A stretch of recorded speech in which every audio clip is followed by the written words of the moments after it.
trabajado en el hospital universitario, en todo el complejo hospitalario del hospital. Se ha trabajado en diversos puntos. Uno de los edificios, un área de alta especialidad de nuestro complejo hospitalario, se designó para el manejo tanto diagnóstico y tratamiento de los pacientes con sospecha de COVID-19 o confirmación de la misma. Hasta el día de hoy oscilamos alrededor de las 4.858 consultas, lo cual ha representado alrededor de 5,000 llamadas telefónicas, de los cuales también hemos corrido más de 5,000 pruebas de PCR para la detección de SARS-CoV-2, el virus que causa COVID-19. Hemos hecho un diagnóstico de pacientes nuevos de 866 casos, lo cual representa 17, casi 18% de los casos que probamos. Hospitalizaciones, 335 con 182 de estos casos confirmados y 153 casos sospechosos.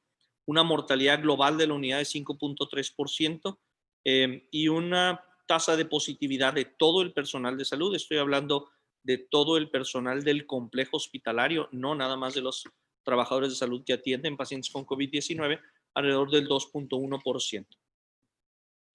¿Qué ha sucedido en México y cuál es nuestro problema o uno de nuestros problemas principales? Es el número de muestras que se deben de realizar. Si ustedes pueden ver esta gráfica que pueden consultar abiertamente, nuestro país tiene una tasa de detección muy baja, y lo cual puede cambiar los números drásticamente hacia un lado negativo o positivo de acuerdo a cómo uno lo pueda interpretar.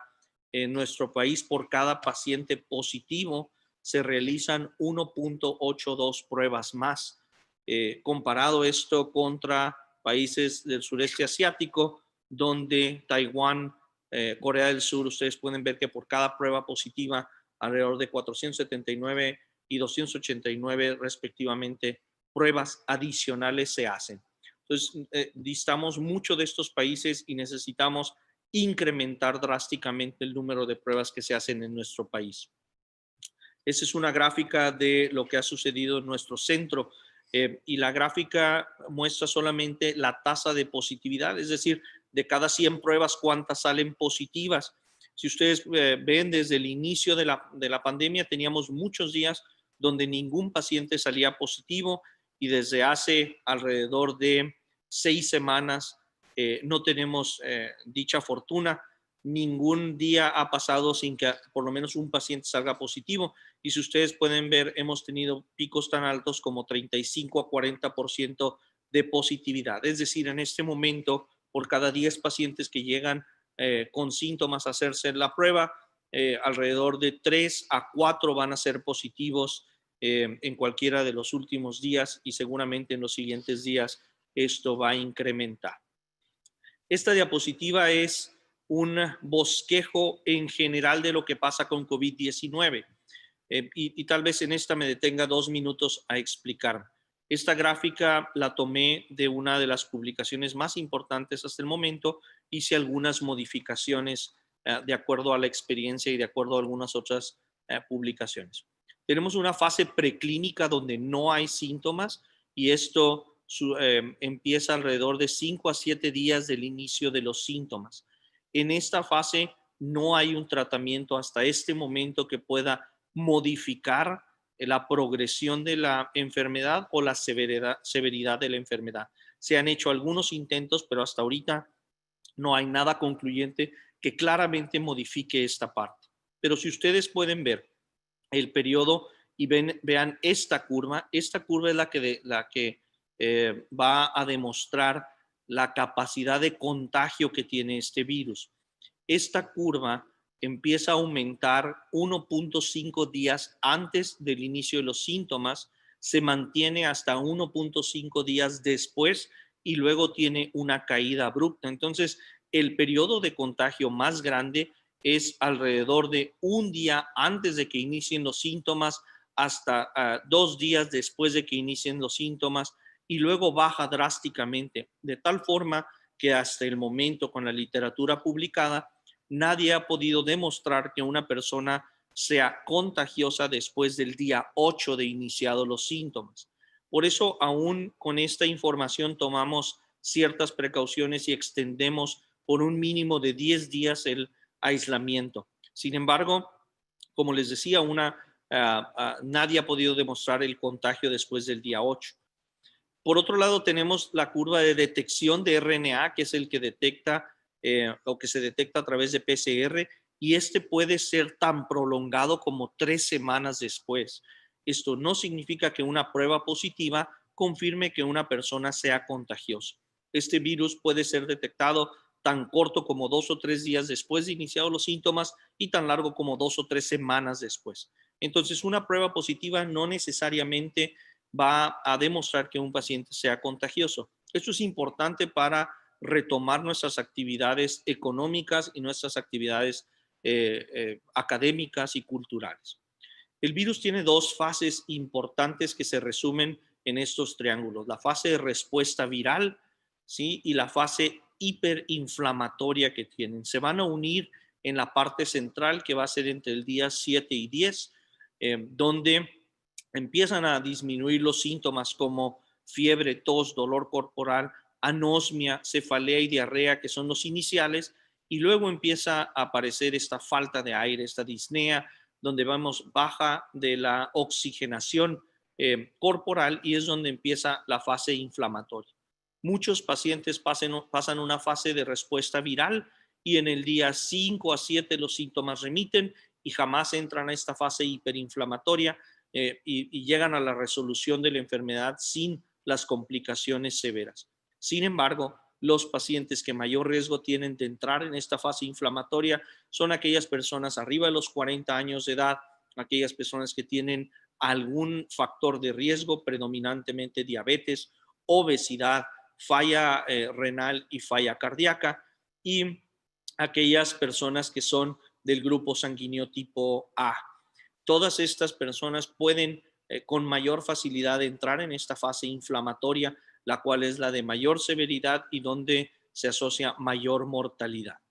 Si nosotros vemos las manifestaciones que hay en los estudios paraclínicos, como exámenes de laboratorio y radiografías, al principio hay algo que se llama linfopenia, que es la disminución de los linfocitos sanguíneos, un dímero D elevado y una deshidrogenasa láctica elevada, y posteriormente aparecen los cambios radiográficos, la elevación de los marcadores inflamatorios, y entonces en estas fases es donde las terapias que hasta este momento han sido estudiadas podrían tener mayor utilidad. Plasma convaleciente, que hemos discutido esto previamente, que es utilizar plasma de las personas que ya fueron curadas, tendría una utilidad mucho más grande antes de que se formen los anticuerpos neutralizantes, ya que podría acelerar el proceso de alguna forma como una inmunidad pasiva. Remdesivir, que es un antiviral, que es de los antivirales que más peso científico tiene. Parece ser que los estudios demuestran que, aunque tiene utilidad a través de las primeras 2 semanas, es mucho más efectivo siempre y cuando se utilice temprano en la enfermedad, y temprano es dentro de los primeros 5 días de iniciados los síntomas. Dexametasona, que la semana antepasada empezó a surgir en las publicaciones, que es un corticoesteroide. Dexametasona parece ser que a lo largo de la enfermedad disminuye la mortalidad dentro de los primeros 28 días de iniciados los síntomas.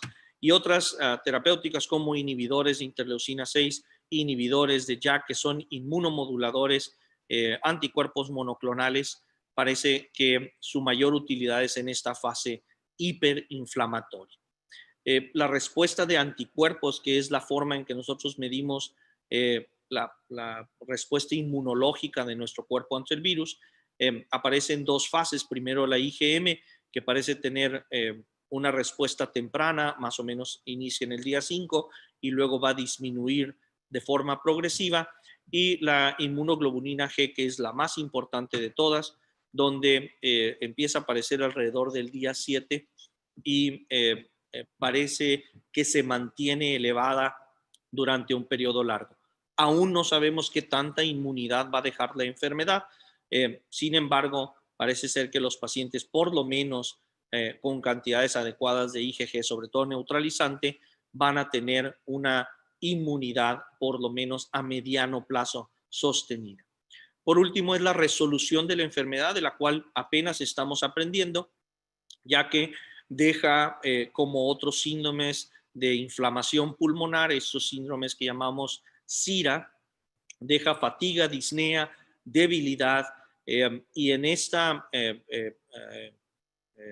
fase de resolución puede dejar algún daño funcional en los pulmones. En esto todavía las cosas están al aire. Rehabilitación pulmonar temprana podría ser un factor. Mejorar otros factores de riesgo que tenga el paciente, tales como tabaquismo, obesidad, etcétera, aún está por definirse. Quiero contestar algunas de las preguntas que creo prudente para que el público pueda tener un poco más de información. ¿Cuáles son las pruebas que uno se debe de hacer? Y hay dos tipos de pruebas en general: aquellas que detectan virus, que son por medio de PCR, y aquellas que detectan anticuerpos. Las que detectan virus siempre son sugeridas cuando haya síntomas que sean compatibles con COVID. En asintomáticos hay que interpretar con cuidado. No son indispensables para la reinserción laboral y no aseguran que el paciente haya padecido infección, y sobre todo en los asintomáticos. Entonces, de acuerdo a la evolución de los síntomas, vamos a tener un mayor éxito en la toma de estas pruebas y el rendimiento diagnóstico que tengan. Por tanto, si tomamos las pruebas alrededor de 1 o 2 días antes de los síntomas, tenemos mayor rendimiento diagnóstico, y conforme pasa el tiempo perdemos esa capacidad. A lo largo del tiempo también las inmunoglobulinas se pueden detectar y tienen mayor tasa de éxito en la detección después del día 14 de los síntomas. ¿Qué tanto riesgo entonces tiene la familia de contraer infección de acuerdo a los pacientes que están diagnosticados? Pues el riesgo en la familia es alrededor de 6.2 veces más. Acompañantes de viajes tienen alrededor de 7 veces el riesgo, y el ataque secundario global es alrededor de 11%. La evolución en los niños generalmente es benigna. La evolución de los niños rara vez los lleva a complicaciones pulmonares severas o la muerte, como en los adultos. Aquí en Monterrey hemos estudiado 96 contactos de 43 pacientes confirmados, y ustedes pueden ver los números. 55 de esos 96 fueron asintomáticos y 41 fueron sintomáticos.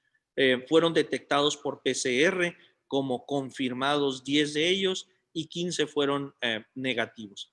Sin embargo, vean la importancia cuando analizamos los números globales. 31% de los contactos que viven en la misma casa generan anticuerpos, es decir, 1 de cada 3 se va a infectar a mayor o menor grado de síntomas, y 12.5 de los contactos jamás tuvieron ningún síntoma.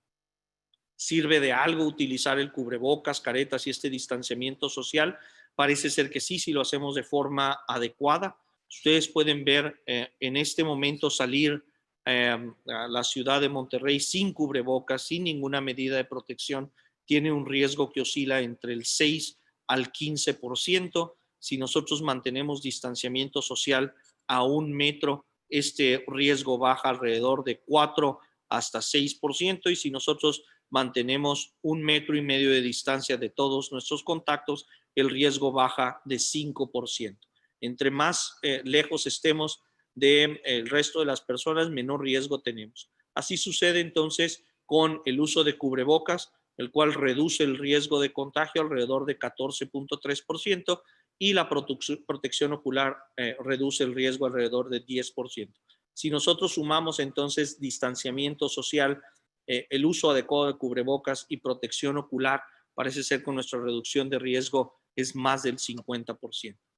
El cubrebocas solamente va a funcionar si se utiliza de forma adecuada. Si ustedes ven estas imágenes y dejamos la nariz desprotegida o el mentón desprotegido, entonces el cubrebocas no está haciendo su función. El uso adecuado debe ser un sellado en el puente de la nariz y que cubra perfectamente bien toda la boca y el mentón. Por último, quiero decirles que la población actualmente es una población muy susceptible. La población mexicana ahorita, decía, en el mejor de los casos tiene menos del 2 al 3% de casos ya infectados y curados. La vacunación actualmente está en fase 2 y 3 y en México seguramente va a empezar alrededor de septiembre. Entre más pacientes o más personas tengamos vacunadas, entonces nuestra tasa de ataque va a ser mucho menor, como ustedes pueden ver en las imágenes inferiores. Por tanto, la expectativa va a cambiar drásticamente una vez que haya vacunación en nuestra población. Muchas gracias, doctor Camacho, por su intervención. Quisiera nuestro segundo panelista, doctor David Gómez Almaguer. Quiero hacer una semblanza del doctor David Gómez Almaguer. Es jefe del Servicio de Hematología de nuestro hospital universitario, miembro del Sistema Nacional de Investigadores nivel 3, presidente de la Sociedad Mexicana de Terapia Celular y Trasplantes de Médula Ósea y de la Sociedad Internacional de Hematología, miembro de la Academia Nacional de Medicina y de la Academia de Medicina de Ciencias también. Autor de más de 200 artículos en revistas con arbitraje. Doctor David Gómez Almaguer, ¿cuál es su experiencia ante esta nueva enfermedad de COVID-19 en este momento? ¿Y qué nos puede usted comentar de su experiencia, del impacto que ha tenido esta enfermedad? Gracias, doctor. Gracias. Antes que nada, un honor estar con los distinguidos compañeros, colegas, nuestro amigo rector y mi director. Pues básicamente voy a hablar un poquito de la sangre. A lo mejor el doctor Camacho se va a enojar porque voy a decir que es una enfermedad de la sangre y eso puede causar alguna polémica. Entonces voy a pasar algunas imágenes. Básicamente voy a hablar de lo que hemos nosotros buscado o interpretado. Ciertamente, esta infección grave nos ha mantenido a muchos médicos lejos de los pacientes, aunque muy interesados en el aspecto de apoyo y teórico. En lo personal, yo no he tenido contacto directo con los pacientes, pero sí de todo lo que está pasando y mucha información.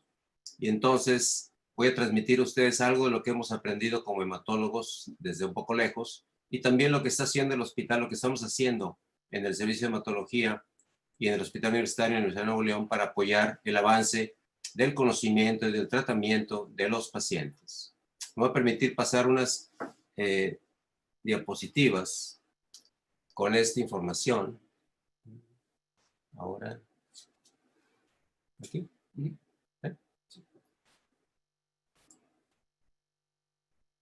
Así. Estamos aquí ahora buscando incorporar. ¿Cuál es? Compartir.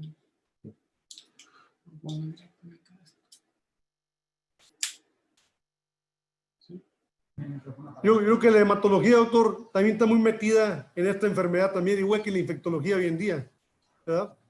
Sí, la hematología es muy importante por el aspecto de que muchos de esos enfermos tienen dificultades con la sangre. De hecho, como señaló el doctor Camacho, hay problemas de baja de linfocitos, que ese es uno de los síntomas importantes, y una serie de alteraciones de la coagulación que hacen que muchos de los enfermos al final tienen problemas de trombosis. El sistema inmune está muy afectado y por lo tanto la respuesta del sistema inmune nos afecta en diferentes formas. Primero, pues la incapacidad de rechazar el virus, pero después hay una respuesta inflamatoria muy importante que se asocia a fenómenos de trombosis, que es lo que realmente al final de cuentas logra o lleva al paciente a situaciones muy graves, impidiendo la respiración adecuada y en muchos casos obligando a la intubación y finalmente a la muerte. Y en ese sentido es lo que estamos buscando nosotros lograr. Aquí estoy teniendo un poco de dificultades para subir las diapositivas por cuestiones técnicas. Tengo aquí apoyo que me están tratando de auxiliar en esto. Pero lo que sí es muy importante señalar es que donde hemos trabajado ya en forma importante en el hospital es el uso de plasma de convaleciente, que es lo que yo quiero señalar más. Como todos sabemos, cuando alguien es vacunado, produce anticuerpos contra el agente en cuestión. Y estos anticuerpos es lo que, por ejemplo, cuando los vacunan contra el virus de la polio, producimos anticuerpos contra el virus de la polio. En este caso, al no haber una vacuna, lo que estamos haciendo nosotros es lograr una vacunación biológica, es decir, el enfermo es infectado, alguien se infecta, puede o no estar enfermo, y después desarrolla anticuerpos, y estos anticuerpos se pueden tomar para ello. Entonces creo que, no sé si ya se está viendo las diapositivas. Sí, muy bien, se ven. Perfecto. Entonces, habiendo superado esto, vamos a pasar esto. La hematología, que es el estudio de la sangre, y podemos resumir hice un pequeño resumen de los problemas más importantes de la sangre y el COVID. Los linfocitos, que son células que primero disminuyen, lo cual, si disminuyen mucho, es un factor de gravedad. Las plaquetas, cuando hay casos graves, tienden a disminuir tarde o temprano. Existe trombosis, la cual suele ocurrir en las etapas tardías. Sin embargo, en muchos casos se está recomendando el uso de aspirina o otros anticoagulantes en forma temprana. La aspirina evita que las plaquetas se peguen unas con otras, se agreguen. También estamos trabajando con el plasma de donantes recuperados de COVID. Obviamente la anticoagulación que ya mencioné, que para ello hay diferentes formas de hacerlo y hay diferentes métodos.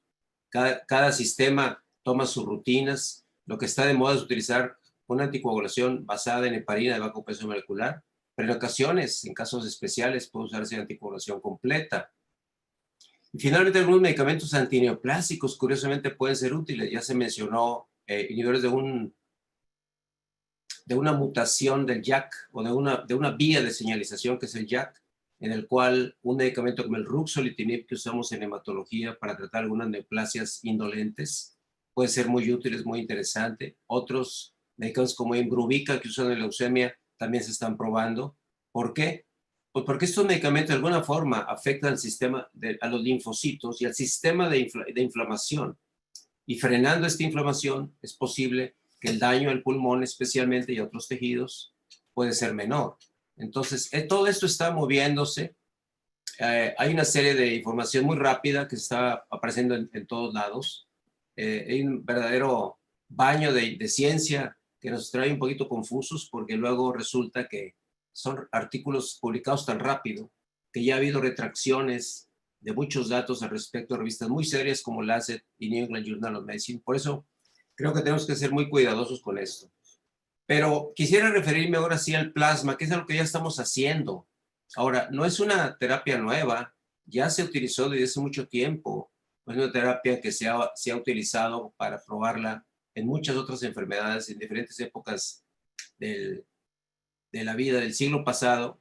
Y en la actualidad también se ha utilizado en diferentes brotes, incluyendo el virus SARS en Hong Kong, la influenza, epidemia virus de ébola, etc. Y puede ser útil por lo que señalábamos de los anticuerpos. Estamos asumiendo que el plasma de paciente recuperado de infección por COVID contiene anticuerpos y por ello puede ser efectivo contra la infección. Es decir, es una inmunización pasiva, es decir, en lugar de yo provocar respuesta vacunando, como no tengo la vacuna, estoy poniendo yo anticuerpos ya formados en otro sujeto que pueden trabajar en el enfermo. Y obviamente a esto le llamamos neutralización viral. Y también puede haber una citotoxicidad, que significa células que son de alguna manera estimuladas para destruir el virus que ha sido marcado o señalado por el anticuerpo. El plasma ha sido aprobado en Estados Unidos para aplicación de emergencia en pacientes críticamente enfermos, ya que no se considera como un tratamiento específico. Y la vacuna, bueno, pues esperemos que antes del año esté disponible. Yo soy un poquito pesimista y creo que difícilmente este año tendremos realmente una vacuna activa funcionando. Así es que me temo que hay que empezar a acostumbrarnos a vivir con esto y buscar cómo combatirlo de la forma más certera posible, al no haber un tratamiento todavía perfecto, aunque el Remdesivir parece tener alguna... hay razones para ser optimistas y pensar que este producto puede ayudarnos, así como otros que se están probando. Ahora, en los que se usa plasma, una pregunta es, ¿hay daño? ¿Hay lesión? La respuesta es no. El riesgo potencial de la transfusión de plasma es mínimo, aunque los efectos ahora son desconocidos y pudiera haber una respuesta inflamatoria. Hasta ahorita lo que hemos observado es que no causa mayor problema y fuera de algunos riesgos conocidos de la transfusión, el plasma es bastante seguro, por lo que podemos utilizarlo tranquilamente y así lo hemos estado haciendo. Ahora, lo importante es hacer ensayos clínicos, es decir, cuando uno pone plasma, como se está poniendo plasma en la ciudad, usualmente el enfermo recibe plasma y recibe otros medicamentos, anticoagulantes, antiinflamatorios, antibióticos, antivirales, y por lo tanto es difícil saber en aquel que se recupera, pues qué de estas cosas hizo la diferencia. Por eso en el hospital, además de usarlo en una forma compasiva, estamos tratando de averiguar cómo es que puede funcionar y cuál es el verdadero papel del plasma en un estudio que tratamos de seguir con cuidado en estos pacientes para contestar estas respuestas, o sea, dar una respuesta hasta dónde realmente el plasma es muy útil. Y si es muy útil, hay que usarlo tempranamente, esa va a ser la idea, y antes de que haya complicaciones, y podría ser entonces una solución relativamente rápida y barata y muy interesante. También tenemos que aprender qué tipos de plasma, porque no todos los que se recuperan tienen el mismo nivel de anticuerpos, no es un producto uniforme y es por ello que podemos tener resultados diferentes en diferentes circunstancias.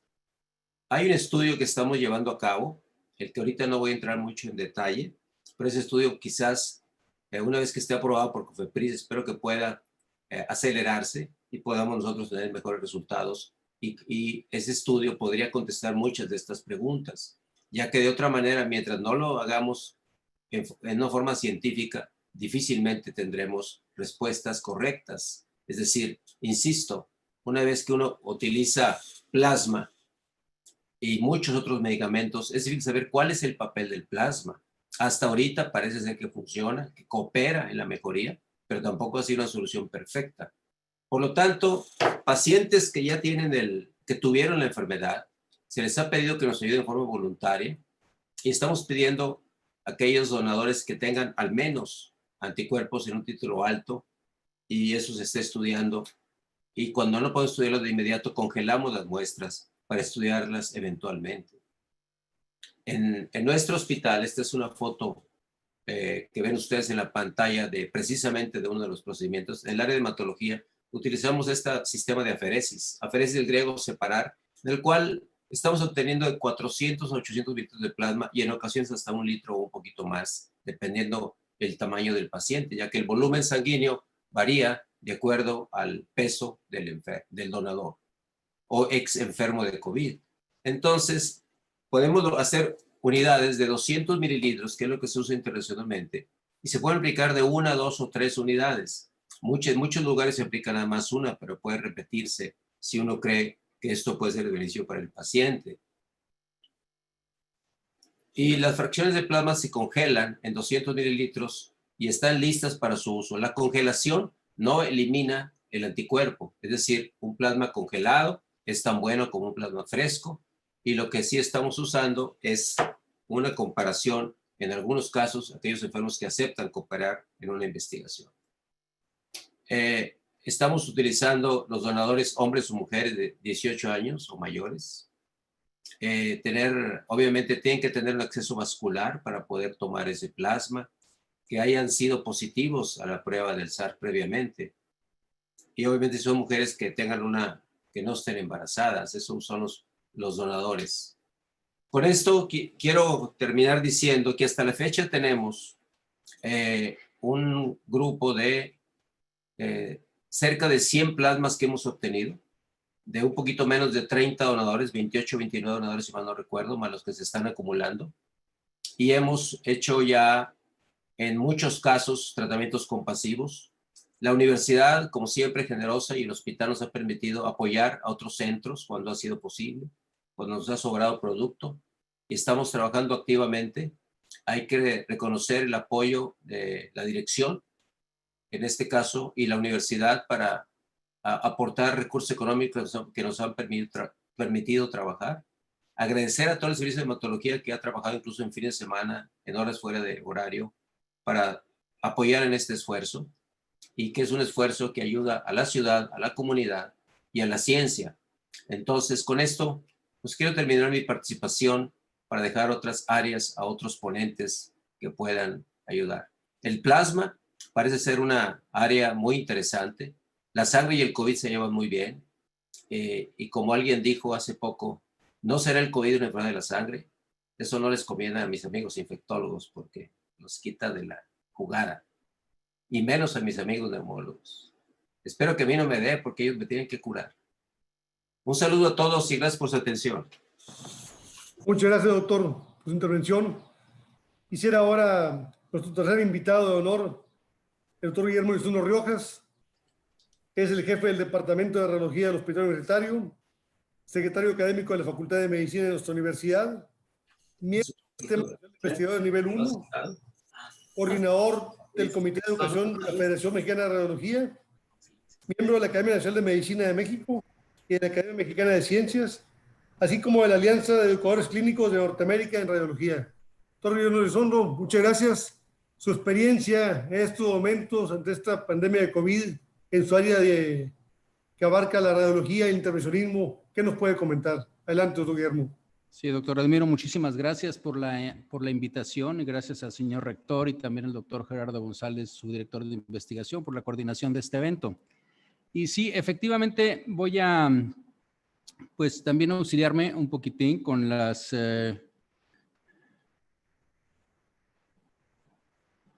diapositivas para ejemplificar qué es lo que los estudios de imagen pudieran ayudar en los pacientes con COVID.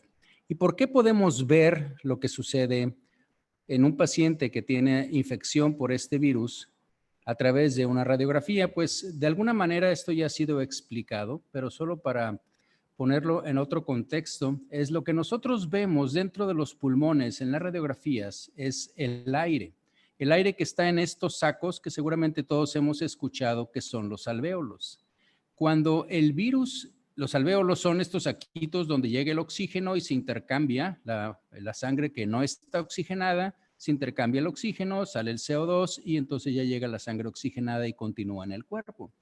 Pero resulta que cuando existe la infección por el virus y pasa de aquí de la garganta, o de los orificios, pero sobre todo de la garganta, y llega de los bronquios hasta aquí abajo, y se une con la parte de la corona, que es así, por eso es el coronavirus, y se une a las células aquí por unos receptores especiales que tiene, pues resulta que empieza un proceso inflamatorio, y como todo proceso inflamatorio, empieza a producirse el líquido, y ese líquido empieza a llenar estos saquitos que normalmente tenían aire, y ahora pudiera ser en un caso severo que esto se llene totalmente de líquido y ese líquido impida que llegue el oxígeno o que se haga el intercambio gaseoso aquí con la sangre.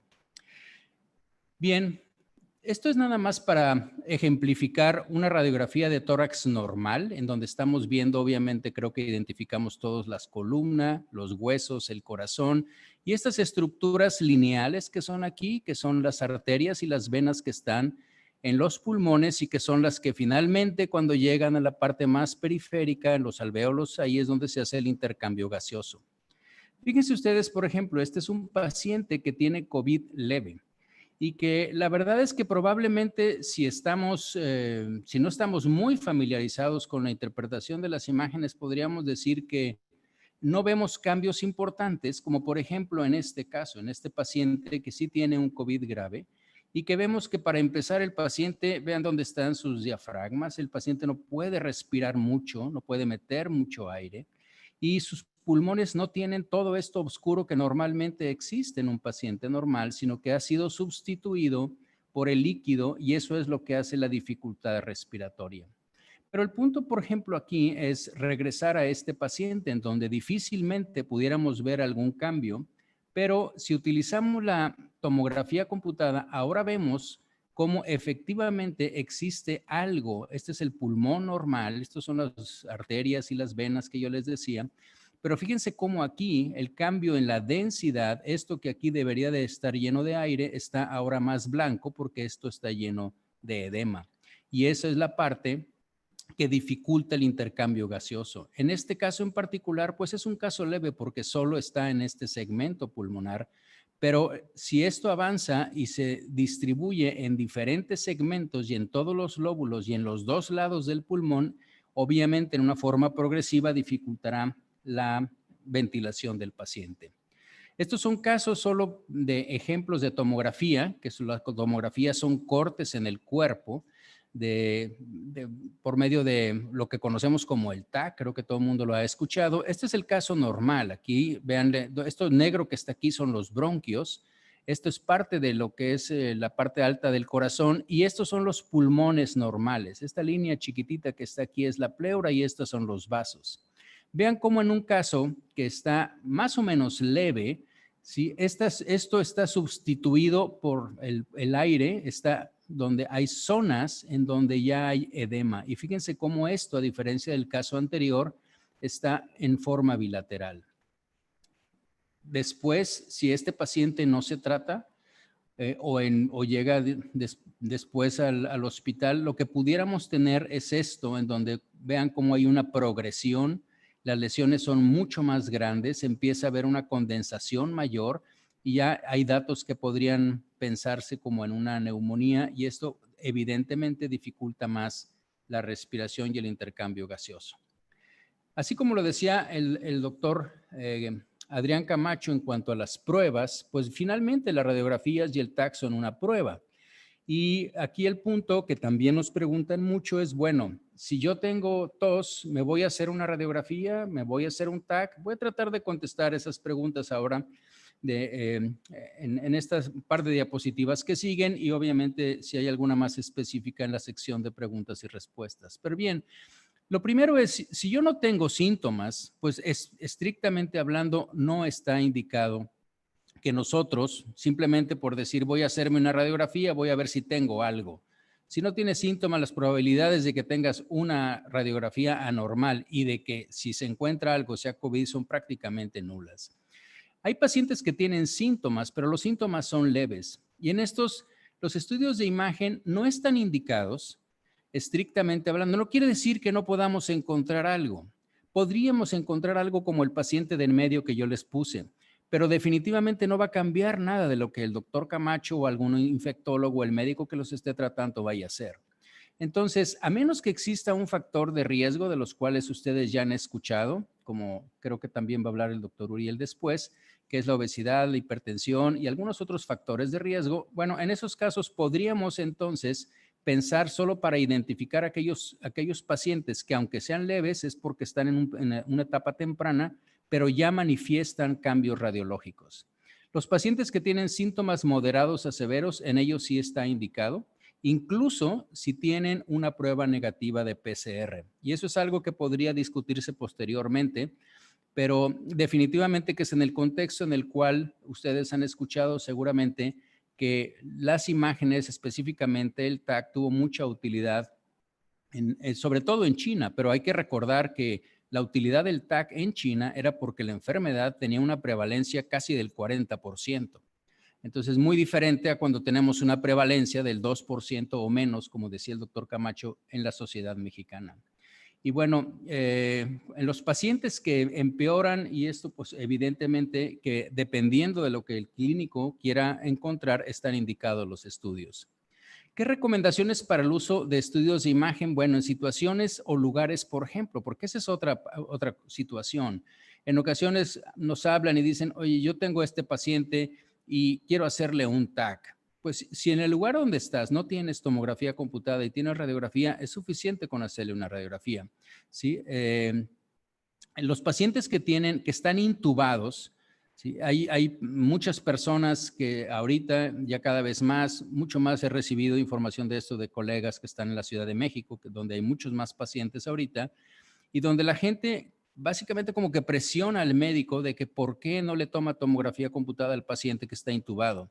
Porque la verdad de las cosas es que probablemente no va a cambiar nada el tratamiento que el infectólogo, el neumólogo o el internista estén haciendo en estos pacientes. Entonces, en estos casos no hay que movilizar al paciente a menos que el médico esté buscando algo en particular. En cuanto a la recuperación de los pacientes, como decía el doctor Camacho, es algo en lo que estamos aprendiendo y sí se está viendo una cierta correlación entre lo que también él mencionaba, que hay cambios residuales pulmonares, tanto en la función pulmonar, pero también estamos viendo cambios estructurales pulmonares. Sí hay cambios de cicatriz que deja este virus, sobre todo y más pronunciado en aquellos pacientes que tuvieron síntomas severos o que estuvieron intubados y sobre todo que fue por largo tiempo. Y solo para terminar, quizá en esto voy a poner en la siguiente parte que adelantó el doctor Edelmiro, que es en la parte de perspectiva, en cómo estamos trabajando en probablemente utilizar algoritmos de inteligencia artificial para mejorar el diagnóstico o la utilidad de las imágenes en cuanto al pronóstico que tengan estos pacientes. Muchas gracias. Muchas gracias, doctor Guillermo Elizondo. Gracias por su participación. Nuestro cuarto participante último es el doctor Uriel Chavarría Martínez. Doctor Uriel Chavarría, aquí le toca a usted cerrar la ronda de la experiencia y luego hablar de perspectivas. Para comentar un poquito de nuestro maestro Uriel Chavarría, es profesor de neumología y medicina crítica de la Facultad de Medicina de esta universidad, Universidad Autónoma de Nuevo León. Es coordinador del programa de rehabilitación pulmonar, fisiología pulmonar y laboratorio de trastornos del sueño. Además es coordinador médico del programa de trasplante pulmonar y quiero resaltar que tiene un posgrado en investigación en ventilación mecánica. Eso es importante porque creo que en el país hay poca gente con posgrados en ventilación mecánica. Es una parte que uno tiene que ser apasionado para entrar a esa parte de sus especialidades. Y el doctor Uriel Chavarría es un experto en esa área. Eso lo hizo en la Universidad de California, San Diego. Además es coordinador del capítulo de ventilación mecánica del Colegio Mexicano de Medicina Crítica, con una experiencia muy importante en esta parte de la ventilación del paciente de neumología. Doctor Chavarría, adelante con esta ronda. Usted cierra y abre la perspectiva. Gracias. Muchas gracias, doctor Edelmiro. Muchas gracias a mis compañeros maestros. Es un honor para mí poder participar en este encuentro. Yo en realidad me siento como pues así un medio humilde con profesores tan distinguidos, compañeros, amigos. Agradezco mucho también al doctor Gerardo González por habernos invitado y por supuesto a la Universidad Autónoma de Nuevo León y a nuestro señor rector. Yo voy a hablar del aspecto del manejo respiratorio de los pacientes que ingresan a un hospital por infección por SARS-CoV-2. El manejo respiratorio tiene muchas aristas, es complejo, es multidisciplinario y bueno, estamos sufriendo, la verdad, con aprender cómo se comporta la afección pulmonar en estos pacientes con COVID-19, cuya historia inicia en este mercado, en Wuhan. Hay muchas leyendas urbanas de cuestiones de animales, etcétera. En realidad lo que se sabe es que los primeros brotes ocurrieron alrededor de este mercado y el mercado fue cerrado. No hay en realidad una certeza de cómo es que en el mercado empezó el brote. Quizás sean no necesariamente las historias que escuchamos, pero era un virus que desde el principio causaba un cuadro respiratorio que no parecía ser como lo que conocemos, que la experiencia más reciente es la pandemia de influenza, que nos tocó vivirla a muchos de nosotros. Había mucha controversia en los medios de que esto era una neumonía, una influenza o una gripa y que, bueno, estamos viendo que no es así. O sea, que es un verdadero problema tanto en la posibilidad de contagio con esta enfermedad como en la severidad de afección multisistémica, pero originalmente pulmonar. Y este es un artículo, mi plática va orientada un poco a la comunidad. No esperemos así que haya muchas cosas muy clavadas médicas, porque sé que mucha comunidad está viendo esta plática, que se captara cuál es el problema que enfrentamos con estos pacientes, que se imaginen sobre todo lo que voy a platicar, pues para que hagan lo correspondiente en cuanto a cuidarse, ¿verdad? Que eso lo oímos a cada momento y ahorita más que nunca debemos de poner atención a ese aspecto. Y lo que llamaba la atención de la primera serie de pacientes que se estudiaron en Wuhan, en China, pues es que la principal razón de admisión al hospital y a terapia intensiva es algo que se llama SIRA. Es lo que ven ustedes con ARDS, que en español lo llamamos síndrome de insuficiencia respiratoria aguda, y que es una enfermedad, un proceso inflamatorio muy severo de los pulmones, y que bueno, esto nos pasmaba, porque esto lo estábamos viendo nosotros desde acá en principios de año, que quien entraba a la terapia intensiva tenía la mayor probabilidad de fallecer, una mortalidad del 83%, creo que sí es 83, es que aquí mi cara me tapa, ya, sí, 83%, y bueno, eso ya por sí es algo muy, muy diferente a lo habitual. No quise poner ninguna radiografía porque sabía que el doctor Guillermo Elizondo iba a poner muchísima, entonces puse esta imagen ahí como que una reconstrucción, pero para entender que clínicamente el paciente que se complica es el que hace afección pulmonar principalmente. Ya sabemos que el grueso de la población en series que sí miden, sabemos que alrededor del 80% de la gente que tiene una infección por este virus no va a tener una afección como esta tan severa, y más o menos un 20%, 15% en algunas series van a tener algo que va a alterar su función normal en los pulmones y que va a hacer que tengan que ir al hospital. Y ese algo es esta inflamación, que puede ser neumonía viral, que puede ser inflamación, que puede ser alteración en los vasos sanguíneos, que empiezan a tener microcoagulación, y que llega un momento en que el virus empieza el problema y el mismo cuerpo es el que lo termina destruyéndose a sí mismo, en un mecanismo que se ha hecho un poco famoso, que se ha llamado tormenta de citocinas, que es una liberación enorme de sustancias que normalmente protegerían al cuerpo, pero que terminan dañándolo, y que muchos de los tratamientos que usamos son para tratar de rescatar a un paciente de este problema, que es el problema que en la mayoría lleva al fallecimiento.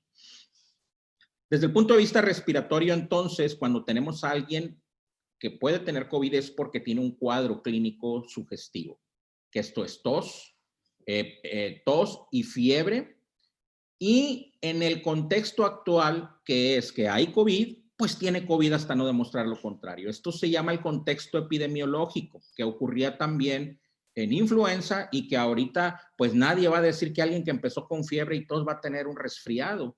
O bueno, alguien puede decir que es una alergia, como un secretario de Estado que hace una semana estaba tosiendo y decía que era alergia a su tos, y bueno, ahora sabemos que tiene COVID. Entonces el cuadro clínico es en el contexto epidemiológico, y habitualmente con una latencia de 7 días en los cuales la persona va a presentar, aparte de problemas evidentemente respiratorios como tos, que habitualmente es seca, puede tener algo de coriza, pero no es tan frecuente como en influenza, y también, a diferencia de esos virus, tiene manifestaciones no pulmonares frecuentemente, como diarrea, como pérdida en el sentido del olfato, en el sentido del gusto, porque el virus como que le gustan las zonas neurológicas que gobiernan estas interacciones en el cuerpo humano.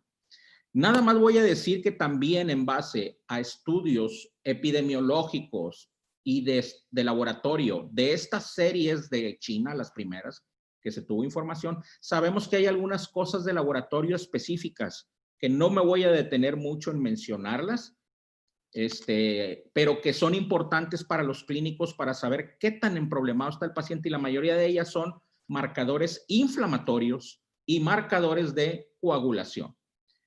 Estas manifestaciones ocurren más frecuentemente en grupos de riesgo, que ya sabemos que son edad, índice de masa corporal, diabetes, hipertensión, enfermedad pulmonar previa, etcétera.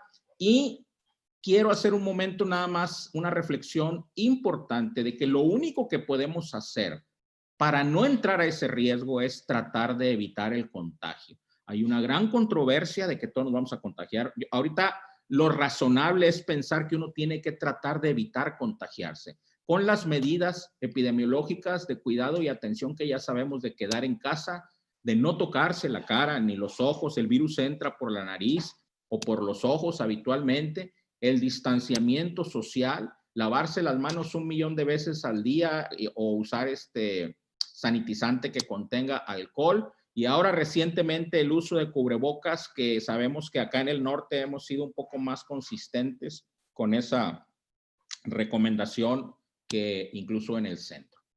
Ahora sí vamos al meollo del asunto. Esto es un ventilador mecánico. Yo conozco los ventiladores mecánicos desde los 18 años porque soy terapista respiratorio, y aquí en Monterrey la terapia respiratoria se estudia junto con la preparatoria. Estudié en la preparatoria técnica médica de la universidad, y entonces pues desde los 18 años la ventilación mecánica me apasionó, y tanto así que mi posgrado fue en esto, y pensaba algún día haberme clavado tanto en la ventilación tendrá alguna utilidad, y bueno, pues ya cuando uno está muy viejo resulta que encuentra alguna utilidad, porque ahora todo el mundo habla de ventiladores mecánicos, que son aparatos muy sofisticados, computadoras muy avanzadas que tienen un profundo componente fisiológico que uno puede visualizar en interfaces de touchscreen, como si tuvieran un iPhone ahí o una iPad, en la que uno puede ver las curvas de presión y de los fenómenos físicos que pasan en la entrada y salida del aire de los pulmones.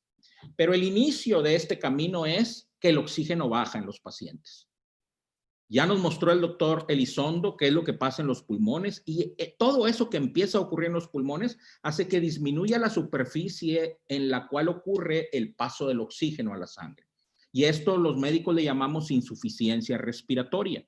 Esto es que los pulmones son incapaces de mantener el oxígeno normal en la sangre, y eso debemos de entender qué significa. Pues significa morir, porque todos los seres humanos, los seres vivos, necesitamos oxígeno para vivir. Bueno, pues entonces es el equivalente a que alguien lo estén ahorcando y se ponga morado. Esto es sin necesidad de ahorcarlo, pues con la afección pulmonar, y que es progresiva y proporcional al daño, la afectación en el oxígeno. Entonces, la primera afectación es el oxígeno. Pero hay otra que es sutil y que estamos aprendiendo de hace algunos años para acá, y es que cuando a alguien le falta el aire, respira de una manera profunda y rápida. Aquí yo nada más quiero que vean el tipo de respiración. Imaginen esto 40 veces por minuto o 45 veces por minuto. De hace unos años para acá sabemos que esto causa daño a los pulmones, igual que si tuviéramos aire metiendo a presión positiva. Este tipo de respiración genera presión negativa y tiene su nombre técnico, que se llama daño autoinfligido por el paciente, y que en COVID tiene mucha importancia porque determina si uno tiene que escoger el camino entre dejar que se dañen los pulmones con esa respiración y no meterlo a un ventilador, o meterlo a un ventilador y arriesgarse al daño por la presión positiva del ventilador. Y eso es un debate que voy a ahondar ahorita un poco, pero que es un tópico candente incluso en medios, en todo el mundo, porque no sabemos todavía qué camino seguir respecto a ser agresivos y proteger al pulmón, de meterlo temprano en un ventilador, o dejar que alguien respire de esa manera jadeante que también daña al pulmón, y bueno, recientemente sabemos que al diafragma también. Ahora, ¿cómo atacamos estos problemas? Que ya dijimos que era la baja en el oxígeno y el tipo de respiración profunda, pues subiendo el oxígeno. Y subimos el oxígeno de menos a más. Y lo primero es esto que pueden ver ustedes en las novelas o en las películas cuando alguien está muriendo, que es el oxígeno por la nariz, que se llaman puntas nasales. Sin embargo, en COVID hay características que tenemos que tomar en cuenta diferente a enfermedades comunes en las que usamos oxígeno, que es que el virus, al tener un flujo de oxígeno pasando por la nariz, tiende a dispersarse al ambiente. Y al dispersarse al ambiente algo en un sistema abierto de oxígeno, pues lleva virus, de tal modo que el oxígeno se usa de una manera particular, que está protocolizada y que en todos los centros se tiene que enseñar cómo, pues hay que cubrir la cara del paciente para que esa aerosolización no ocurra o se minimice al máximo. Si el paciente no le podemos subir el oxígeno con este inicio, empezamos a subir la estrategia para subir el oxígeno, y lo siguiente es estas mascarillas. Estas mascarillas tienen una bolsa que tiene oxígeno y está llena, y la persona respira 100% de oxígeno de esa bolsa. También tiene sus precauciones, que tenemos que tener un sello completo, etcétera, para evitar la aerosolización. De unos años para acá, no hace mucho, tenemos unos sistemas que se llaman sistemas de alto flujo nasal. Esto es, hagan de cuenta, el oxígeno que vimos primero, pero con como 10 veces más en cuanto a flujo. Por ejemplo, en oxígeno podemos usar hasta 8 litros por minuto en oxígeno nasal. Aquí podemos usar hasta 60 litros por minuto de oxígeno y subir bastante la concentración de oxígeno que entra a los pulmones. Como pueden ver, esto es una cánula nasal igual, pero más gruesa. Y claro que tiene un sistema de humidificación muy sofisticado, porque están entrando 60 litros directo a la mucosa nasal. Y claro que 60 litros por minuto por la nariz implica mucho mayor riesgo de salida de gas. Esto está bien estudiado, y al principio de esta pandemia se decía que esto se tenía que evitar por el riesgo. Ahora sabemos que con una mascarilla quirúrgica, que no necesita incluso ser N95, este riesgo prácticamente se evita respecto a contagio o posibilidad de salida del virus por ese alto flujo. Y estamos viviendo tiempos, pues, de mucha novedad. En el manejo del SIRA, de esta inflamación pulmonar en pacientes intubados, desde hace años, algo que se llama decúbito prono es una estrategia que por evidencia tenemos que hacerla. Pero ahora en COVID parece ser que voltear a los pacientes boca abajo con una facilidad mayor, porque son personas despiertas. A esta estrategia se le llama awake prone positioning, o decúbito prono despierto. Pues la idea es que si el paciente se puede voltear solito, es más fácil que en alguien que está totalmente inconsciente. Y lo que no hay duda es que en estos pacientes, por un mecanismo todavía no muy claro, el oxígeno sube, como estamos viendo ahí, que ya va en 88% la saturación, de haber empezado en 85. Y bueno, vemos un efecto inmediato en la mejoría del oxígeno cuando el paciente se voltea boca abajo. Esta estrategia tiene la finalidad de tratar de evitar llegar a que el paciente necesite un tubo endotraqueal. Pero miren, el Financial Times lo pone muy, muy claro el problema. Los doctores se debaten cuándo es mejor poner a los pacientes que tienen este virus en los ventiladores. ¿Por qué? Pues porque las series epidemiológicas son muy variadas, pero la mayoría registran que quien entra al ventilador casi se muere en algunas de ellas, como en la primera serie de Wuhan, que la mortalidad era del 97%, en Italia el 62%, la segunda serie de Wuhan 81%, todas arriba del 50%, y vean la cantidad de pacientes reportados, de tal modo que entonces sí es lógico decir, oye, si lo meto al ventilador se me va a morir, es lo más probable. Pero hay una luz en el camino, porque una serie más cercana en tiempo a nosotros de Boston reportó una mortalidad del 16.7%. ¿Cómo? Evitando tenerle miedo a intubar tempranamente al paciente. O sea, cambiando el paradigma, puede ser que al intubarlo temprano lo proteja y entonces evite que se muera. Estos son dos caminos que no están todavía muy claros, pero ese es el problema ahorita, que nosotros en nuestro hospital tenemos que ir definiendo en base a paciente por paciente. O sea, el dilema como el de Hamlet es intubar o no intubar al paciente. De tal modo que este dilema, pues cuando tenemos un paciente, que son tantas puertas y casi todas tienen que ver con intubar o no intubar al paciente, uno tiene que decidir algo que puede definir hacia dónde se va el paciente cuando no hay evidencia que nos apoye en uno u otro camino. Eso es lo que estamos viviendo en COVID, no nada más aquí, en todas las partes del mundo. Y bueno, pues esto es terreno fértil para pleitos, ¿no? Porque entonces si no hay evidencia que diga qué camino seguir, pues entonces cada quien se empieza a hacer como pequeñas religiones. Ahora, la intubada es todo un tema. Yo aquí quiero hacer un reconocimiento muy especial de nuestro hospital al servicio de anestesiología, porque la intubación es el procedimiento de mayor riesgo de contagio en el personal médico de salud. Esta es una simulación, por supuesto, pero cuando se mete un tubo endotraqueal, el anestesiólogo el anestesiólogo en nuestro caso, en muchos hospitales del país, pues están intubando urgenciólogos o etcétera, quien esté ahí. En realidad, esto se tiene que protocolizar porque es una intubación diferente a lo normal para proteger la posibilidad de contagios. Estas son las unidades de terapia intensiva en un paciente COVID que la mayoría en nuestro caso, eso es lo que estamos viviendo, hacen insuficiencia renal. Y aquí también quiero hacer una mención del servicio de nefrología de nuestro hospital, que es un servicio que tiene una gran experiencia en el manejo de nefrología intensiva, que no es fácil tener esa expertise. Esto significa usar equipos que tenemos desde hace algunos años disponibles, que son de filtración continua, como se ve ahí en ese equipo. Y claro, esto lo tuvimos que protocolizar en base a las experiencias de otros países que sugerían cómo hacer esto para protegerse.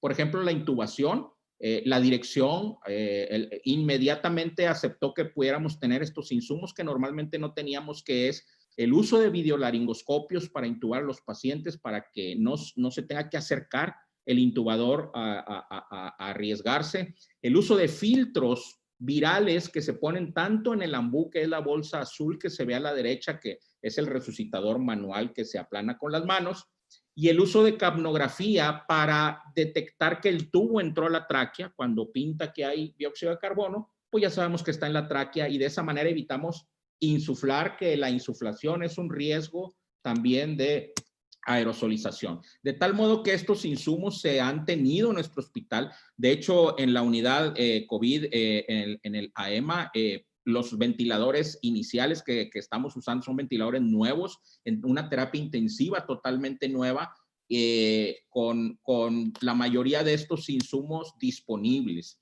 Es importante también en estas pandemias establecer que estos pacientes son los más difíciles de ventilar, de tal modo que no cualquier equipo de ventilación mecánica sirve. Por ejemplo, equipos que usamos normalmente para otro tipo de ventilaciones más no invasivas, etcétera, puede ser que no vayan a resolver el problema. Y esto es importante en nuestro país porque hay gente que está pensando que cuando uno cuenta los ventiladores, pues nomás cuenta ventiladores, pero no todos los ventiladores que uno cuente pueden ser útiles para salvar a un paciente en COVID. ¿Qué hicimos? Pues capacitamos a todo el personal, terapeutas respiratorios, residentes de medicina interna, residentes de neumología y medicina crítica, por supuesto, en todo esto que estoy mencionando, desde las técnicas de cómo proteger los procedimientos de vía aérea, cómo utilizar los insumos, hasta cómo manejar la ventilación mecánica, que de eso no me voy a meter mucho, es una cuestión muy técnica en estos pacientes con COVID. Hay profesores que están ahí al pie del cañón. Yo quiero hacer un reconocimiento a ellos. Hemos tenido apoyo de la dirección para tener el personal. El doctor Mercado ha estado dirigiendo este equipo que está ahí en la terapia intensiva, pasando visita con los pacientes, el doctor Juan Francisco Moreno, el doctor Julio González, y se acaba de incorporar el doctor Sergio Saúl Sánchez a este equipo que está viendo a los pacientes con los residentes. Los que no entramos, pues de alguna manera participamos. Hay una expertise que se puede hacer desde... Los ventiladores son complejos para manejar en estos pacientes que tienen pulmones blancos y que, bueno, tratamos de hacer mediciones, etcétera, que también se pueden hacer a distancia y tomar decisiones. Y pues los héroes son el personal que está ahí. Nuestros residentes, los residentes de medicina interna, los residentes de anestesiología, los residentes de nefrología, los residentes, voy a mencionar hasta de psiquiatría, que todo un conglomerado de el personal de enfermería, el personal de terapia respiratoria. Yo siempre me da miedo empezar a mencionar porque siempre se me olvida alguien y luego la riego, pero necesitamos apreciar que toda esta gente se vio enfrente de una situación que el destino nos puso a todos nosotros. Pues, ¿quién de nuestros residentes que están en entrenamiento iba a imaginar que iban a estar viviendo esto en medio año de su entrenamiento y que quizás se va a llevar un año completo? Pues, bueno, es lo que nos ha estado tocando vivir. Un poco de números: 374 ingresos con 62 fallecimientos. De los que ingresan al hospital, no es lo mismo que el doctor Camacho ahorita dijo, que es una buena mortalidad. Buena mortalidad es una palabra difícil de decir. Pues los médicos tenemos que entender que hay números de fallecimientos que pueden ser razonablemente buenos, aunque el que alguien fallezca es algo muy, muy malo. Pero los pacientes que llegan a terapia intensiva, de los números que les estaba diciendo, nuestros números son menores que esas estadísticas. No llegamos a un 16% de sobrevida, andamos alrededor del 40-45% de sobrevida, pero lo que sí puedo decir es que hay pacientes en los que estamos haciendo esto que en realidad, sin evidencia todavía está haciendo la mayor parte de los centros, que es utilizar sistemas de alto flujo con decúbito prono, y al menos 14 pacientes ha podido evitarse la intubación. El mantra aquí es que si alguien está respirando muy profundo, uno no se espere a quererle mejorar el oxígeno, hay que intubarlo. O sea, el riesgo de estos procedimientos también es prolongar de más la necesidad de intubación y que el paciente sea intubado en una situación muy cercana al fallecimiento. Quiero hacer un reconocimiento al equipo multidisciplinario, por supuesto, dirigido por el doctor Adrián Camacho y el servicio de infectología. Él nos dice a todos qué hacer y todos nos tenemos que cuadrar, a veces nos da miedo preguntarle algo. Y el servicio de medicina interna con el doctor Homero Náñez al frente y los residentes de medicina interna atendiendo la hospitalización general, servicio de nefrología con la restitución renal, el servicio de anestesiología con las intubaciones y el servicio de psiquiatría dando apoyo al personal, que es algo que estamos viviendo también. Y por supuesto es crucial el servicio de imagen para tener toda la información requerida en estos pacientes. Termino, yo no voy a dar 12 para que sepan por qué me tardé un poquito más. Los ventiladores es ahorita pues un tema. Estamos muy preocupados en esta ciudad ahorita. Participo en varios equipos de la ciudad por tener ventiladores suficientes, como ya lo vivió la Ciudad de México y lo sigue viviendo. Y entonces ha habido esfuerzos en el país de varios desarrolladores para hacer ventiladores mecánicos. La mayor parte de estos esfuerzos ha sido usar estas bolsas, pues nada más con un automatizador que las aplasta y las desaplasta intermitentemente. Y bueno, de ahí de lo que aplasta y desaplasta, ustedes pueden poner la sofisticación que quieran, que así es como estamos viendo. Y por el expertise que tenemos en la Facultad de Medicina, nos han buscado estos desarrolladores y hemos estado ayudando pues a que se desarrollen estos modelos. Algunos son más sofisticados, pero la mayoría tiene la característica de tener esta bolsa que se llama MBU. Vean, ahí la tiene en el centro. La Facultad de Medicina Hospital Universitario tenemos un laboratorio de investigación de ventilación mecánica que cuenta con todo este equipo para poder, apoyados por la industria también, para poder hacer estas mediciones en estos equipos. Y la última diapositiva es precisamente el ventilador que estamos diseñando desde hace algún mes y medio o dos, que bueno, es un ventilador convencional, con válvulas proporcionales que da todos los modos ventilatorios. Es un desarrollo de una empresa que se llama Cronos, con la Facultad de Medicina y el Hospital Universitario, y que está en proceso de aprobación por COFEPRIS. Termino. No hay evidencia en COVID. Este es Moisés cuando estaba aventando las tablas de la ley al becerro de oro, porque todos empezaron a adorar al becerro de oro con Aarón, su hermano. Y nuestra evidencia son nuestras tablas de la ley. Cuando nosotros ventilamos un paciente, en realidad tenemos 10 mandamientos. Cuando tenemos que meterlo, o que respire solo, o que entre a un ventilador. El primer mandamiento es: protegerás al pulmón. Y los otros 9 son exactamente el mismo. El paciente, lo que lo daña es la terapéutica, y necesitamos poder manejar un paciente y rescatarlo sin dañar al pulmón, porque luego a veces salen y pues salen sin pulmones, como ya se mencionó ahorita aquí también que podía pasar. Muchas gracias. Muchas gracias, doctor Abel Chavarría.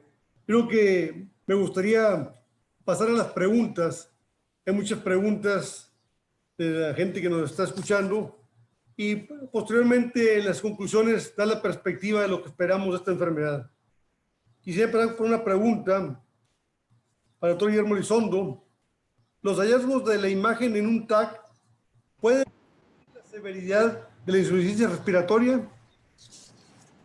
Doctor Guillermo. Sí, ¿pueden determinar la severidad? Me preguntaba, perdón. Sí, correcto. Sí pueden.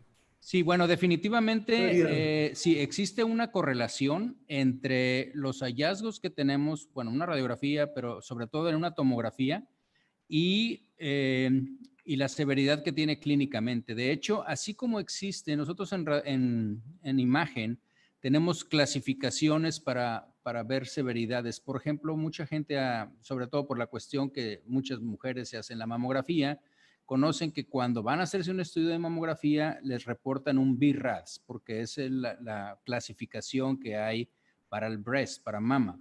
Lo mismo hay para un TRADS para tiroides, y hay un PRADS para próstata, etcétera. Bueno, existe un CORADS, es decir, existe una clasificación viendo la cantidad de tejido que está afectado. En la tomografía computada se llama el CORADS y eso definitivamente tiene que ver con el pronóstico y la probable evolución que tendrá el paciente. Entonces, la respuesta es sí, entre más afección veamos en la tomografía, es muy probable que mayor severidad tenga el paciente. Muchas gracias. Otra pregunta, doctor Adrián Camacho. ¿Hay alguna opción o medicamento que pueda ser útil para evitar la infección por COVID-19?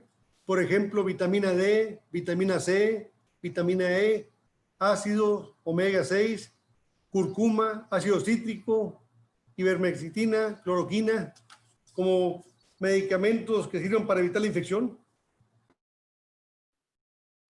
No, hasta ahorita no hay nada que esté comprobado y que haya demostrado reducir considerablemente la tasa de infección para aquellos que no han tenido síntomas. Esto ha sido estudiado desde influenza por muchos años y en los estudios más recientes acaban de decir que hidroxicloroquina no tuvo esa función, o por lo menos lo que ha salido de información parece ser que no tiene mucha estrategia preventiva. Entonces, hasta ahorita no ha habido algo que lo demuestre. Creo que lo que viene debe de ser vacunación como la estrategia preventiva número 1. Gracias. Otra pregunta para el doctor David Gómez Almaguer. ¿Se pueden purificar los anticuerpos anti-COVID-19 o se pueden producir de forma sintética? Pues eso sería fantástico, pero no. Ahorita no tenemos manera de purificarlos y tampoco tenemos ahorita por el momento actual una forma de sintetizarlos. Es decir, no se ve que esto sea a corto plazo. Ciertamente se han intentado purificar anticuerpos, hasta ahorita no ha sido posible. Tenemos anticuerpos poliespecíficos que se pueden administrar, que es la gamma-globulina humana, que en algunos casos se ha estado utilizando, en muchos casos, para estos pacientes, pero esto es muy inespecífico. No existe ahorita comercialmente un buen suero antiviral específico al alcance, y por lo tanto esto no lo veo como una solución. Yo creo que la solución tendrá que ser seguir trabajando en cómo actúa el plasma. Afortunadamente vamos a tener muchos donadores, esto es relativamente barato, y buscar que este plasma se utilice en la mejor manera y en el mejor momento. Entonces estamos un poquito lejos de ello. Debo mencionar que hay un estudio prospectivo hecho en China, el plasma, el cual desafortunadamente no demuestra una gran efectividad. Era plasma con el mejor tratamiento contra plasma, contra el mejor tratamiento sin plasma. Y en este caso no se demuestra una diferencia muy, muy importante. Sin embargo, este estudio tiene algunos detalles, algunos defectos en mi opinión, y es un poquito pronto. En Estados Unidos, que donde hay más pacientes afectados, hay ahorita miles de enfermos que han recibido plasma. Esta información, este análisis va a ser complejo porque hay muchas variantes, pero esperemos que pronto tengamos una información más certera. Nuestro granito de arena es el que estamos usando, el plasma. Una ventaja en México es que la mayor parte de nuestros enfermos son de tipo sangre O, y se ha demostrado que el tipo de sangre O positiva, o la O por lo menos, es menos susceptible a inflamación que el tipo A, por ejemplo. Así es que el 0, yo soy O, así es que estoy tranquilo. Los que son A, tengan cuidado, tienen que ir preparándose dónde están sus cosas y sus bienes, y cuidarse mucho o encerrarse. Bueno, es relativo esto, por supuesto. El tipo O no te protege, pero por lo menos hay alguna estadística que dice que en ese sentido va. Gracias. Gracias. Otra pregunta para el doctor Adrián Camacho. ¿Qué tan cierto es que la mutación del virus hará imposible o inútil el llegar a tener una vacuna para COVID-19? Hasta ahorita es poco probable. Las mutaciones que ha habido parecen ser mutaciones que no son en las proteínas estructurales que se van a utilizar para vacunación. Entonces, esto está por verse, pero las mutaciones que están acumuladas hasta el momento parece ser que no van a interferir en gran medida con ese proceso. Sin embargo, esto puede ser muy cambiante debido a que conforme avance el virus en las diferentes poblaciones adquiere nuevas mutaciones, nuevos aminoácidos y puede haber cambios mayores. Por eso también hay un grupo internacional de virólogos que están haciendo secuenciación genómica completa de estos virus conforme pasa el tiempo y en los diferentes ambientes donde se ha demostrado. Hasta el momento parece ser que esto no va a conferir mayor problema.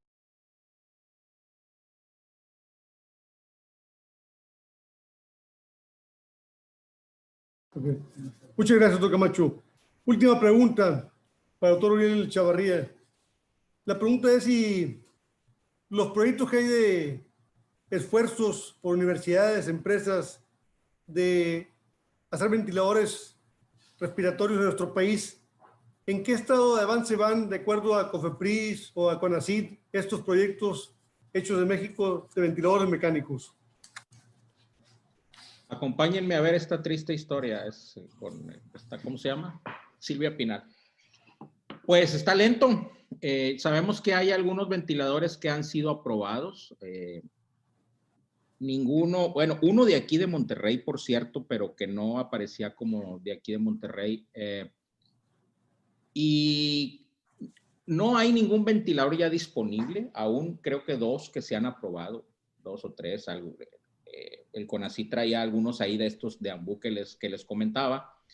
Y bueno, pues es más o menos lo que creo que debe estar pasando con el plasma y otras cosas que pasan aquí en el país, aparte pues porque estamos en una situación en la que se quieren aprobar muchas cosas al mismo tiempo y quizá haya otras prioridades, me da la impresión.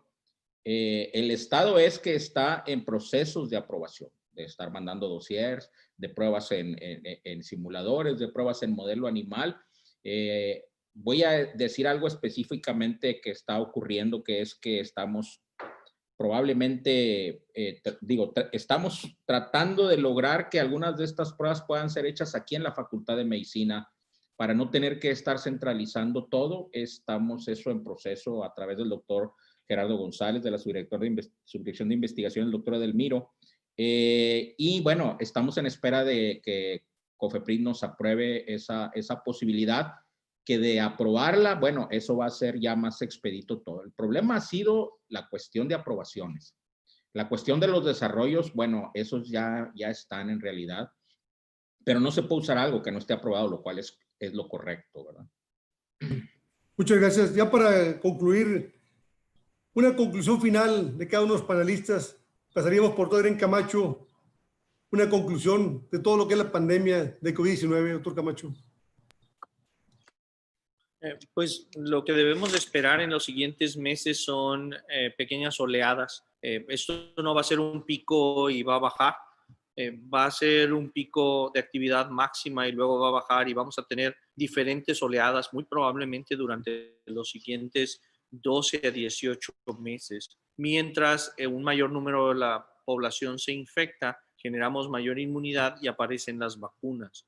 Pero esperaremos estas pequeñas curvas en el descenso cuando lleguemos a ese punto máximo. Entonces la población debe de mantenerse en esta nueva normalidad, pero esta nueva normalidad no nada más significa salir a las actividades habituales, sino el uso de cubrebocas, el distanciamiento social. Esto debe de ser parte de nuestra vida diaria por lo menos los siguientes 12 a 18 meses mientras vemos esta evolución. Entonces, es probable que vayamos a enfrentar esta nueva normalidad y que pueda haber otra vez cuarentenas en estos siguientes meses, tal vez no tan prolongadas como la que hemos vivido, pero sí que pueda haber pausas en la actividad económica de acuerdo a la actividad epidemiológica. Correcto, muchas gracias. Doctor Guillermo Elizondo, ¿cuál sería su conclusión de este tema?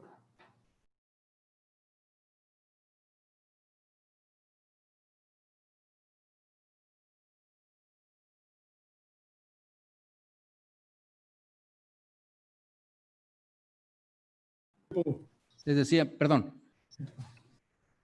que en la parte de imagen, bueno, pues estamos trabajando con un algoritmo de inteligencia artificial para ver si pudiéramos predecir más cómo les va a ir a estos pacientes o aquellos pacientes que con ciertos hallazgos pueda ser más factible o mejor, como decía el doctor Adrián Camacho en un principio, y después el doctor Uriel, el proceso de recuperación, vamos a decirlo así. Pero la otra cosa que preguntaba, doctora Delmiro, en este contexto de la pandemia y cómo la vemos, bueno, yo creo que una parte muy importante que ya han comentado mis compañeros también y que lo hemos oído hasta el cansancio en la parte de que corresponde al cuidado, al distanciamiento, el cubrebocas y todo esto, hay una cosa que yo quisiera enfatizar y es el hecho de que independientemente de que tengamos esto, recuerden que si combinamos todas las cosas, como decía ahorita el doctor Camacho, finalmente lo que va a suceder es que nos vamos a infectar todos. Ojalá, lo que quisiéramos es de que no fuera con la gravedad que está sucediendo ahorita. Y hay cierta evidencia de que esto mucho tiene que ver con la carga viral, es decir, cuántos virus nosotros tenemos o nos infectamos para hacer nuestra inmunología, para hacer nuestras defensas. Y parte de reducir drásticamente la cantidad de virus necesaria para hacer esa inmunología, esas defensas, es precisamente que nos caigan menos virus con el cubrebocas, con el lavado de manos y con las otras medidas de distanciamiento que ya se han mencionado. Entonces yo creo que hay que aprender, como decía ahorita Adrián, a vivir con esto porque va a pasar un buen tiempo y las cosas así nos han cambiado. Muchas gracias, doctor Rodrigo Gómez Almaguer. Su conclusión. Bueno, me encantó mucho de las pláticas de los compañeros. Me dio un poquito temor la del doctor Uriel, porque pues imagínate que estamos trabajando mucho en cómo intubar y cómo máquinas y eso me preocupa. También eso de que esté llegando a México aviones con ventiladores, etcétera. Como que nos tenemos que preocupar un poquito más cómo prevenir esto. En el servicio de hematología la próxima semana vamos a iniciar un grupo de trabajo para tratar de encontrar algunas medidas que pudiéramos influir en las etapas muy tempranas de la enfermedad. Yo sueño con la idea de que trabajando en algunas ideas especiales podamos diseñar un tratamiento a domicilio, fíjense bien, que esa es la clave, cómo diseñar un tratamiento que la Universidad de Nuevo León, el Hospital Universitario en conjunto, podamos recomendar para casa. Yo siento que hay casos ahí, hay muchas anécdotas, seguramente el doctor Camacho y mis compañeros los conocen, yo conozco algunos, de gente que ha estado incluso con oxígeno en casa y que han podido recuperarse con algunas medidas diversas. Quizás podríamos encontrar ese camino. Por lo menos en lo que queda la sangre, vamos a tratar de buscarlo. El plasma es algo que puede incluso llevarse a cabo ambulatoriamente. No tiene que estar el paciente hospitalizado para ello. Ahorita, como hay pocas unidades, pues lo estamos dejando para pacientes del hospital, pero podría ser ambulatoriamente. O sea, antes de que el enfermo llegue a la unidad de terapia intensiva, es mucho más barato evitarlo. Yo sueño con esa idea por lo pronto, mientras llega la vacuna. Entonces vamos a trabajar en qué se puede hacer antes, desde que empiecen los síntomas. No estar esperando que el enfermo se complique. No caer en manos de Uriel, aunque sé que Uriel es un mago para el ventilador y para los teclados de la música y canta muy bonito, en fin. Pero si podemos evitar llegar a mí no me gusta dormir boca abajo, la verdad. Pero bueno, si no hay más remedio, tendré que hacerle caso, tendré que practicar.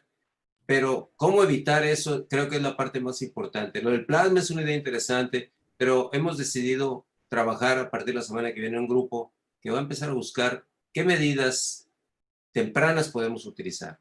Y lo último mensaje es el siguiente. Hematología, el servicio de hematología ve cáncer, leucemias, linfomas, mielomas. Nuestros enfermos ambulatorios hasta ahorita no se han infectado. Hemos podido tener una serie de medidas en la consulta del hospital universitario para evitar epidemias internas. Lo hemos conseguido hasta ahorita, ya son prácticamente 3 meses. Y nuestros enfermos, por lo menos los ambulatorios, los que están en nuestro poder, no se han complicado. Han llegado al hospital o se han complicado algunos con COVID dentro del hospital o llegando al hospital ya infectados de fuera. Pero nuestra consulta se ha prevenido. ¿Qué estamos insistiendo? Pues lo que estamos haciendo, distanciamiento, y vuelvo a insistir, lavado de manos, cubrebocas, o hablarle mucho a los pacientes lo que tenemos que hacer. Hemos decidido no suspender nuestros tratamientos. No puedo dejar que el paciente se muera de cáncer porque le pudiera dar COVID, preferimos arriesgarnos. Y en ese sentido, hasta ahorita, con un sistema que el Hospital Universitario ha apoyado, que el doctor Edelmiro y la universidad nos apoya con eso, hemos podido tratar a los pacientes de forma ambulatoria, casi sin usar el hospital, lo cual es bueno, sin hacinarnos, y creo que vamos bien. Eso es algo interesante que pensamos eventualmente llevar un registro de cómo lo hemos hecho para poder publicarlo. Yo estaba muy preocupado. Yo pensé que a esta altura de alguna pequeña epidemia interna del servicio de hematología que nunca cerró, pero no lo hemos tenido. Y eso es motivo de orgullo y de una experiencia interesante que hay que comentar con otras áreas del hospital que van a abrir sus consultas, cómo hemos hecho para una población muy vulnerable, evitar estos problemas y transmitirlo. Reitero y agradezco el apoyo de la dirección para esto y restricto a lo que hemos hecho y a lo que ha hecho toda la gente trabajando para el COVID. Respeto a mis compañeros que son verdaderos héroes que están trabajando en esto. Da miedo entrar a esa unidad y algunos de mis residentes han estado adentro también ya, los de hematología cooperando. Y también agradezco todas estas iniciativas de investigación del doctor Camacho, de la dirección del hospital, del doctor Edelmiro, un agradecimiento, y del doctor Gerardo González, que amablemente nos ha invitado a trabajar en esto y que entusiastamente está buscando cómo hacemos investigación en estos tiempos difíciles. Gracias y muy buenas tardes. Muchas gracias. Doctor Uriel Chavarría, su conclusión final de este tema tan apasionante, tan difícil y, como bien dijo, un agradecimiento profundo a todo el personal del hospital, tanto el área COVID como no COVID, porque las dos partes son muy importantes. COVID bajo otro esquema de manejo desde que llega el paciente ahí, pero a fin de cuentas todos importantes porque buscamos el bienestar del paciente, del ciudadano. Doctor Uriel, adelante. Bueno, yo quisiera concluir con un mensaje para todos, ¿verdad? Todos tenemos nuestros propios demonios internos y todos hemos pensado en algún momento qué va a pasar si de repente tengo fiebre, que ya hay conatos que en las mañanas a veces uno se siente un poquito más caliente y dices, ya valió. Yo la reflexión que quisiera hacer es que el hospital universitario está preparado para esta atención. La comunidad puede estar tranquila, hay un liderazgo muy bueno. Esto no es fácil, por el servicio de infectología y el doctor Adrián Camacho, por supuesto, apoyado por nuestra dirección. Y pues conjuntando a todos los jugadores que tienen que hacer que esto funcione, eso no es fácil. Yo quiero dar un reconocimiento a ello, porque ya vimos los números, son impresionantes. También un reconocimiento, como dice el doctor Edelmiro, a todas las áreas. Hay profesores, el doctor Mario Alonso Treviño está pasando visita en la terapia intensiva no COVID y ahora yo también estoy yendo para no sentir que no estoy haciendo algo. Ahí, y bueno, también hay riesgo en todo el hospital, hay riesgo también en la calle, y yo quisiera concluir que aún sabiendo que estamos preparados, el recurso es finito. O sea, por más preparados que se esté y que haya el recurso, si la cantidad de problemas sobrepasa el recurso, pues por más preparados que se esté, esto no va a funcionar. Y eso, estamos en una situación candente ahorita que se ha vuelto a abrir todo a la comunidad y que no parece ser que se va a dar para atrás marcha en eso. Pues la única responsabilidad será nuestra. Yo ahorita quise dar un poco de detalle que viera la gente qué es lo que pasa a alguien que está muy mal. No quise hablar de detalles más tristes, como pues que ya no pueden hablar con la familia cuando se internan por el riesgo, que es una muerte separados totalmente de la familia, con procedimientos muy pesados como los que mencioné aquí. Ojalá eso pudiera ser un poquito de pensamiento, que hay maneras en que sí nos podemos proteger en la comunidad, sobre todo siendo solidarios con los demás, porque a veces hay grupos de riesgo y quien no está en un grupo de riesgo no le preocupa mucho porque no está en el grupo de riesgo, y luego pasan las historias estas que conocemos de que incluso familiares que sí eran grupos de riesgo terminan siendo afectados por esas conductas. No, todavía hay gente que cree que esto no existe. Entonces, seamos portavoces todos los que escuchamos estas pláticas y todo con nuestro alrededor, porque necesitamos hacer más al respecto. O sea, nuestros contagios y nuestros fallecimientos, nuestros internamientos en los hospitales ya en Monterrey es un problema, y la única manera que tenemos es tratar de contener con con las medidas que ya se mencionaron y que pues se mencionan todos los días. Muchas gracias nuevamente por la invitación. Yo quisiera, antes de hacer la transmisión al maestro, señor rector, que hay muchas preguntas todavía que quedan en el tintero. El doctor Gerardo González, su director de investigación, está proponiendo que les contestemos todas las preguntas en 10, 15 días para que queden contestadas y todo el auditorio que está con nosotros tenga una respuesta a sus inquietudes y preguntas, para que estén tranquilos. El tiempo se acortó, o sea, se acabó, pero la idea es que contestemos todas sus preguntas y tengan una respuesta de lo que piensan nuestros expertos. Quisiera pasarle la palabra al maestro Rogelio Garza Rivera para el cierre de este webinar y posteriormente despedirnos de ustedes. Adelante, maestro. Muchas gracias, doctor Edelmiro Pérez, muy amable. La verdad, qué bueno que nos demos tiempo también para poder contestar todas las inquietudes que tiene la sociedad y toda la comunidad de aquí de Nuevo León. Y bueno, aquí estamos, yo estoy viendo aquí los números en pantalla y hay más de 105 preguntas, casi 110 preguntas. Hay mucha inquietud, obviamente, y en ese sentido también me encantó el vocabulario que utilizaron, que para que la gente también que nos están viendo, más de 1,167 personas que se conectaron, 826 fueron por Zoom y casi 350 fueron por YouTube. Así que muchas felicidades. Yo creo que este webinar fue todo un éxito. Yo quiero agradecer y dar las gracias a nuestros queridos amigos, nuestros distinguidos panelistas, por sus interesantes ponencias, sus comentarios y también pues dar respuesta a todas las inquietudes que se han planteado a todos los asistentes de este webinar, ¿no? Y si bien como ellos lo han señalado y lo han planteado de manera muy importante, tenemos mucho que aprender y yo diría también tenemos mucho que desaprender, ya que sus comentarios nos han ayudado a comprender mejor el impacto de la pandemia y cuáles son las perspectivas, ¿no?, que tenemos en términos de incidencia, de tratamientos y la posible elaboración de una vacuna. Muchas gracias a todos ustedes por compartirnos sus experiencias, a nuestros amigos, el doctor Adrián Camacho, Uriel Chavarría, a David Gómez y a Memo Elizondo.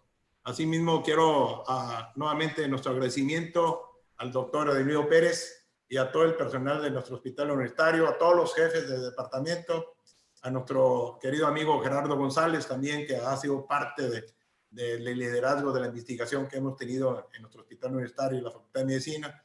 Y bueno, sin duda, día con día, esto va avanzando y hay que cuidarnos del riesgo que es esta pandemia y felicitar al hospital porque sin duda son los que están en la primera línea, como se dice y como se ha comentado, y que todos los días, como lo comentaron ahorita los doctores, pues ponen en riesgo su salud, pero eso lo hacen porque siempre tienen esa vocación y esa convicción de cumplir su humanitaria labor.